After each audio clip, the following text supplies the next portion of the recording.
Hello mga ka-landscape, good morning and good afternoon po sa inyong lahat dyan. Ayan, for today's video mga ka-landscape, meron naman po ako sa inyo papakita na halaman na paugatin po natin. Yan po yung halaman na almost. Ayan, yan po yung paugatin po natin. Ayan, bali magpuputol po tayo niyan mga ka-landscape na mga wala pa isang dangkal yung haba yung puputulin natin. Ayan, ayan mga ka-landscape, ngayon po mga ka-landscape, magpuputol na po tayo niyan. Kung kano kaba po yung kukunin natin para makita nyo po. Ayan na po mga ka-landscape, nagpuputol na po tayo. Ayan, bali ano lang po yan mga ka-landscape, yung mga sanga-sanga lang na kinukuha natin. Ayan po yung paugatin natin. Ayan, after po nyan mga ka-landscape, papakita ko po sa inyo kung ano mga gagamitin natin dyan sa pagpapaugat. Ayan, napaka-basic lang po nyan mga ka-landscape. Bali wala po tayong ginagamit na kung ano man na chemicals dyan. Basta tinutusok ko lang po sa buhangin. Okay pa, yun lang po yung kadalasan na ginagamit ko. Ayan, sige po mga ka-landscape, kasi magpuputol muna tayo kasi after po nyan, ayusin na po natin yung pagtutusukan natin yan. Skip yung nakuha natin. Ayan, bali wala pa po isang tangkal o isang tangkal, pwede po kunin natin. Ayan o. Medyo malilit lang po siya yung nakuha natin. Pero ano lang po ito mga ka-landscape, hawig na golden duranta. Pero ang tawag po dito sa halaman na to almost.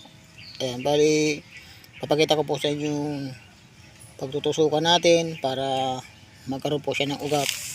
Ito po mga ka-landscape yung ipa, ito naman po yung buhangin. Yan po yung gagamitin natin sa pagpapaugat. Ayan, sige po mga ka-landscape, kasi ipiprepare na po natin tong buhangin, ilalagay na po natin dito sa ipa. Ayan po yung ipa sa ilalim, yung buhangin sa ibabaw. Yan, sige po mga ka-landscape, kasi ilalagay na po natin yung buhangin. Sabay tusok na rin po itong halaman na almost. Ito na po mga ka-landscape, ilalagay na po natin.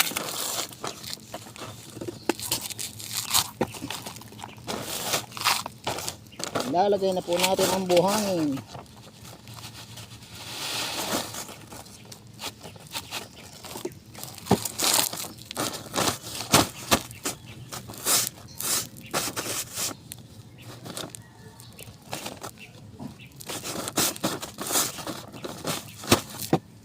Ngayon po mga ka-landscape, tutusok na po natin.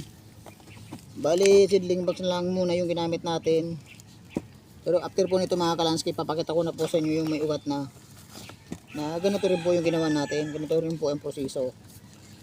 Yan, para kahit paano mga ka-landscape, sinishare ko rin po sa inyo yung mga nalalaman ko kung paano magpaugat ng iba-ibang halaman. Na napaka-basic lang po yung proseso kung paano paugatin. Yan, bali tutusok lang po natin sa buhangin, sa ilalim, ipa.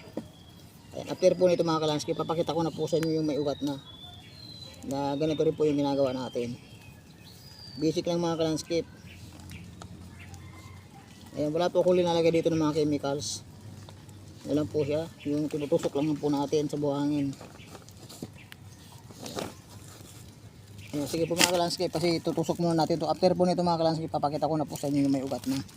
Mga ka-landscape, tapos na po tayo magtusok. Ngayon po mga ka-landscape, papakita ko na po sa inyo yung may ugat na. Ito na po siya mga ka-landscape. Ngayon po papakita ko na po sa inyo yung may ugat na. Ano lang po ito mga ka-landscape, wala pa po siya isang buwan. May ugat na po siya. Ayan, bali tutusok lang po natin sa buhangin, sa ilalim, ipa. Ayan, ngayon po mga ka-landscape, papakita ko na po sa inyo yung may ugat na.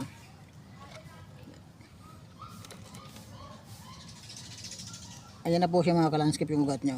Ganito lang po magpaugat ng halaman na almost. Ayan o. Almost po ang tawag dito sa halaman na to. Parang hawig po siya ng golden duranta. Ayun po. Pero napakaganda po nito pang landscape. Pang outdoor po siya. Pang groupings, maganda po to. Ayan, maraming salamat po sa inyong lahat mga ka-landscape. Sana mayroon po kayong mga natutunan sa mga ginagawa ko kung paano magpaugat ng iba-ibang klaseng halaman. Ayan, sige po mga ka-landscape. Bye bye na po.